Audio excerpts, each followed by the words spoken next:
50% of seniors are living paycheck to paycheck right now, but there's a $2,400 annual Social Security increase proposal that could change everything. In this video, I'll break down the 7 realistic proposals currently in front of President Trump that could boost your Social Security benefits, including which ones actually have a chance of passing Congress and becoming law.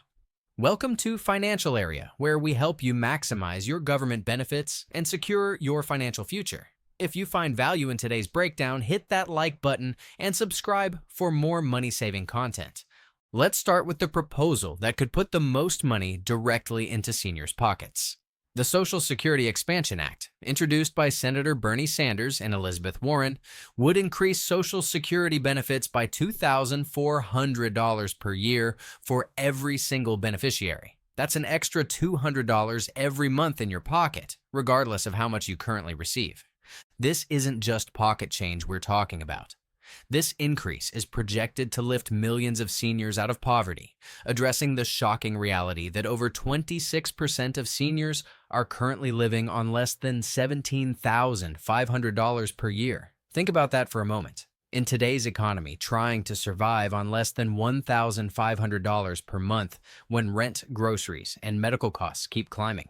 Now, you might be wondering how they plan to pay for this massive increase. The funding comes from expanding who pays Social Security taxes. Currently, only people earning up to $176,100 pay Social Security taxes. This proposal would raise that limit to $250,000, meaning higher earners would contribute more to the system. This broader tax base would generate the revenue needed to support these benefit increases. But there's another proposal specifically targeting the seniors who need help the most. Right now, if you're receiving the absolute minimum Social Security benefit, there's legislation pending in Congress that could give you a $500 monthly increase. This new minimum benefit would be set at 125% of the federal poverty level, bringing the minimum monthly payment to $1,518. For seniors who spent their working lives in low-wage jobs, think retail workers, food service employees, home health aides, this change would mean an extra $6,000 per year. These are the people who worked hard their entire lives but never had jobs that paid enough to build substantial retirement savings. This proposal recognizes that their Social Security benefit should provide a basic level of dignity in retirement. Now here's the proposal that I think makes the most sense. And honestly, I'm surprised it hasn't been implemented already. Currently, Social Security taxes are only collected on the first $176,100 of income. If you make $200,000, you only pay Social Security taxes on $176,100. If you make $1 million, you still only pay Social Security taxes on that same $176,100. The proposal to completely remove this cap would be a game changer. Someone earning $500,000 would go from paying about $10,000 in Social Security taxes to paying $31,000. That's 3 times more. And here's the incredible part. Removing this cap entirely could extend the Social Security Trust Fund by 75 years. That's not a typo. 75 years of additional solvency just from making higher earners pay their fair share. Think about it this way. We have billionaires in this country who pay the same amount in Social Security taxes as someone making $176,100. Does that seem fair when seniors are struggling to pay for groceries and medication? Let's talk about something that affects every Social Security recipient: the annual cost of living adjustment, or COLA. This year, seniors received a 2.5% increase, but many argue this isn't nearly enough to keep up with real inflation, especially for the things seniors spend money on most: healthcare, housing, and food. There's growing support for changing how COLA is calculated. The current methodology uses an outdated formula that doesn't accurately reflect what seniors actually spend their money on. Some experts believe a 6% annual increase would be more realistic to help seniors maintain their purchasing power as prices continue to rise. However, there's a flip side to this debate.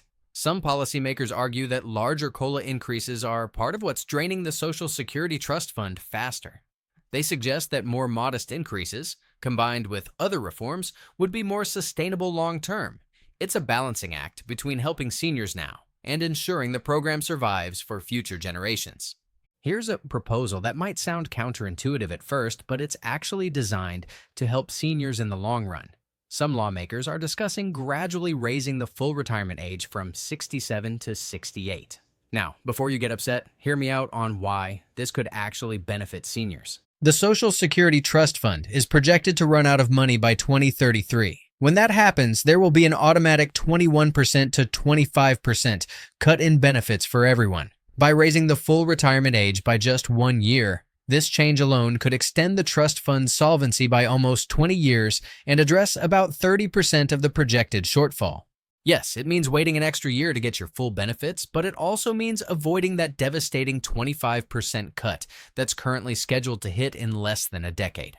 For many seniors, getting 100% of their benefits at age 68 is much better than getting 75% of their benefits at age 67. Another funding proposal involves gradually increasing the Social Security tax rate. Currently, both employers and employees pay 6.2% each, for a total of 12.4%. If you're self-employed, you pay the full 12.4%. The proposal would increase this to 6.5% each over a 6-year period, bringing the total to 13%. This might sound like a burden on workers, but consider the alternative. Without changes like this, we're looking at automatic benefit cuts in 2033. A small increase in the tax rate now could prevent much larger benefit cuts later. Plus, this increase would be gradual, giving people time to adjust their budgets. Now, let's discuss the most controversial proposal, and frankly, the one I think has the least chance of passing. Means testing Social Security benefits. This would fundamentally change how Social Security works by basing your benefits on your current income and assets rather than what you paid into the system during your working years. Under means testing, wealthy retirees would receive reduced Social Security benefits because they're deemed to have less need for them, while lower-income seniors would receive more.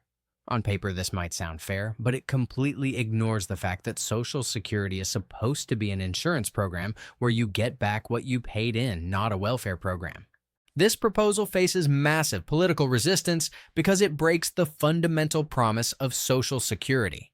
People who paid into the system their entire working lives expect to receive benefits based on their contributions, not based on a government assessment of their financial need. So what's actually likely to happen?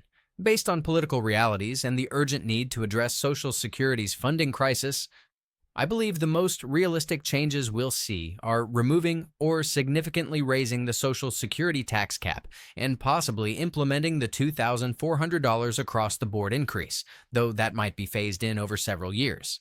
The new minimum benefit for the lowest earners also has strong bipartisan support because it specifically helps the most vulnerable seniors without affecting anyone else's benefits. Politicians from both parties can get behind helping seniors who worked in low-wage jobs their entire lives.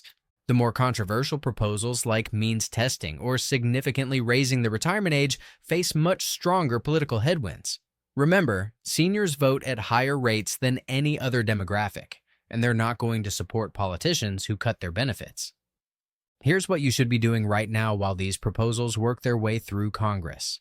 First, make sure your earnings record with Social Security is accurate. Go to ssa.gov and create an account to review your annual earnings statement. Social Security benefits are calculated based on your highest 35 years of earnings, so any errors in your record could cost you money. If you're still working and haven't reached your full retirement age, every additional year you work could increase your benefits, especially if you're replacing years when you earned less or didn't work at all. Those zeros in your earnings record really hurt your final benefit calculation. For those already receiving benefits, stay informed about these proposals, but don't make major financial decisions based on what might happen. Focus on maximizing your current situation. Look into whether you're eligible for programs like Medicare savings programs, SNAP benefits, or property tax exemptions for seniors. If you're married, make sure you understand spousal and survivor benefits. These can be complicated, but they're often worth thousands of dollars per year. Don't leave money on the table because you didn't understand all your options. The bottom line is that Social Security reform is coming. The trust fund's financial crisis makes it inevitable. The question isn't whether changes will happen, but which changes will be implemented. Stay engaged, contact your representatives about the proposals that matter to you, and make sure your voice is heard in this crucial debate about America's most important retirement program.